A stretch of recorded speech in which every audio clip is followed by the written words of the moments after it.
Magandang buhay! Tara, samahan niyo ako. Ngayon ay magmamarinate tayo ng yellowfin. Ayan guys, i-arrange na natin yung ating mga yellowfin sa ating lunch bag. Ayan guys, i-arrange lang natin siya.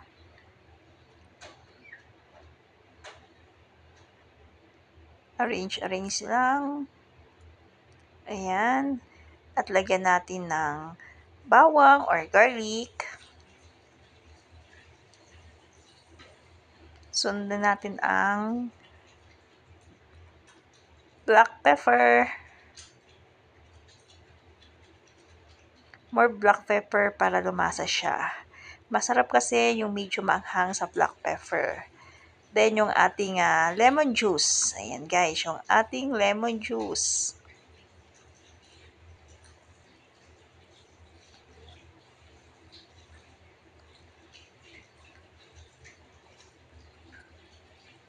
Then, ang ating soy sauce or soya sauce.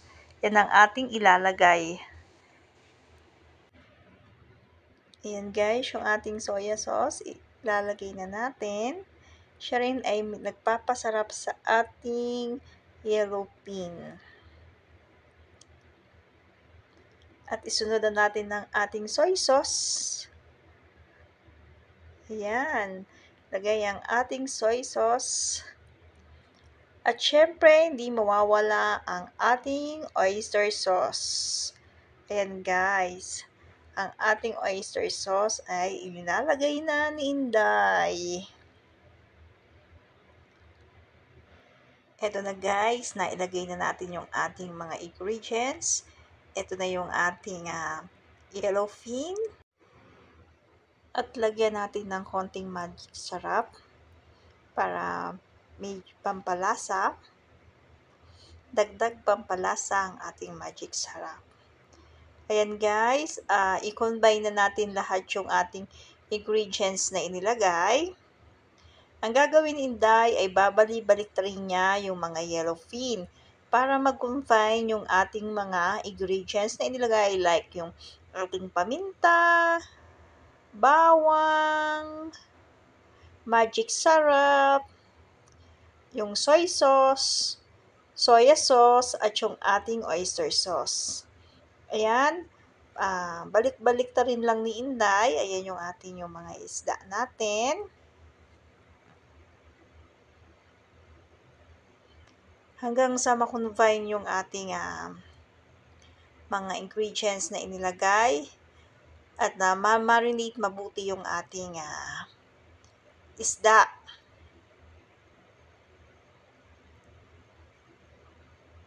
Sige lang Inday, balik-balik ta rin mo lang, ilubog-lubog mo yung ating isda.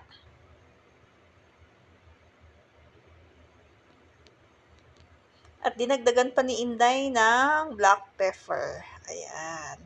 Mas masarap kasi yung medyo maanghang siya talaga sa black pepper. Ayan ulit. Sige pa. Balik-balik na rin natin. Hanggang ma-combine ulit yung ating idinagdag na black pepper. Ayan. Then, after natin combine lahat ng ingredients at maayos natin yung isda na alam nating nakalubog siya sa ating mga ingredients, ay imamarinate natin yung ating isda ng 2 to 3 hours guys. Ayan, para kumapit talaga yung ating mga inilagay na ingredients sa ating isda.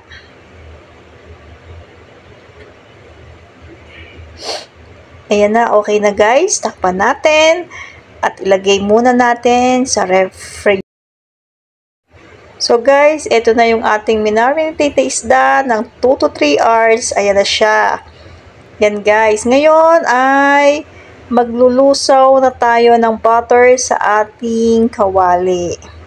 Ayan, lusaw-lusawin lang natin yung ating butter at dyan natin ipiprito yung ating dyan or iluluto yung ating isda na minarinate.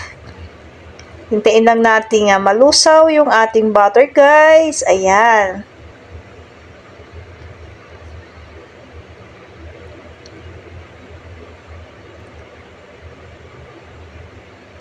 Lusaw-lusawin lang. At pag nalusaw yan, ay ilalagay na natin yung ating marinated fish.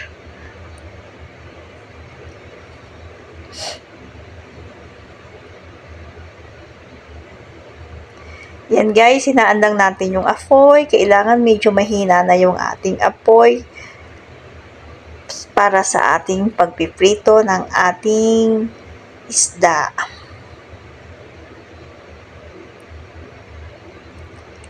Yan. Yan ang ating marinated fish nakalagay na sa ating kawali. Looks yummy ang ating isda. Guys, try nyo rin magluto ng ganitong luto sa isda at siguradong magugustuhan nyo. Huwag lang basta isigang ang ating isda. At eto na nga, magdadagdag pa tayo ng ating garlic. Ayan. Para lalong mas malasa pa yung ating isda. Ayan po. Ano ko lang yung ating garlic na inilagay. Ilagay natin sa butter para medyo maluto yung ating garlic at lumasa din sa ating butter at syempre para lumasa sa ating isda na minarinate. Ayan, hintayin lang natin na maluto. Then after that, yung kabila naman. Ayan na. Okay na. Biling-bilingin natin yung ating isda para pantay ang kanyang luto.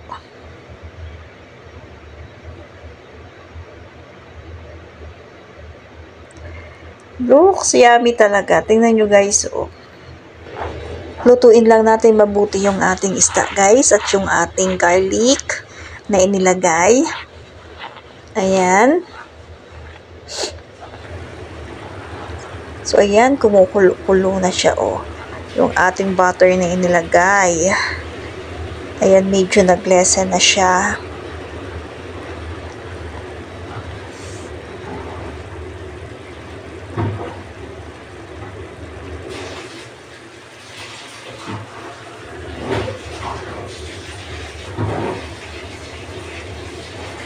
Ayan, baliktarin lang natin ulit yung ating isda. Ayan guys. Balik-baliktarin lang para talaga patay ang kanyang luto.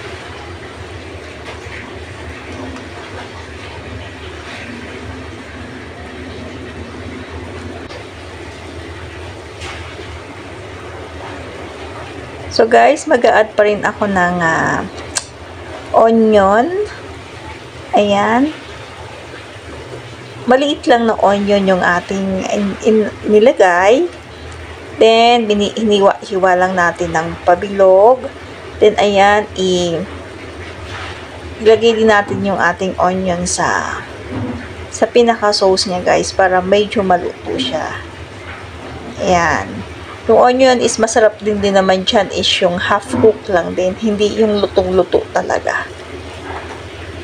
Ayan, gilid-gilid natin yung mga isda at ilagay ang onion. Ayan, hindi may himay paniinda yung kanyang onion. Ayan. Ayan ang ating isda. Malapit na yang maluto. Siguradong mapapa-underwise na naman tayo sa ating menu for today, ang ating yellowfin.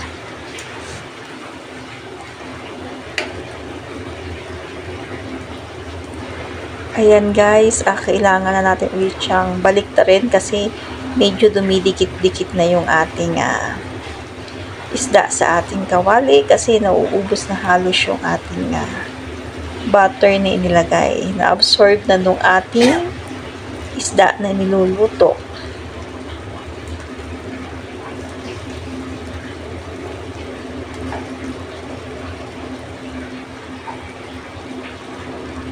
Ayan. So, ayan na. Malapit ang maluto. Tayo ay kakain na. At siguradong busog-busog na naman. Kaya guys, maraming salamat po sa inyong walang sawang pag-support. God bless. Mag-iingat po ang lahat.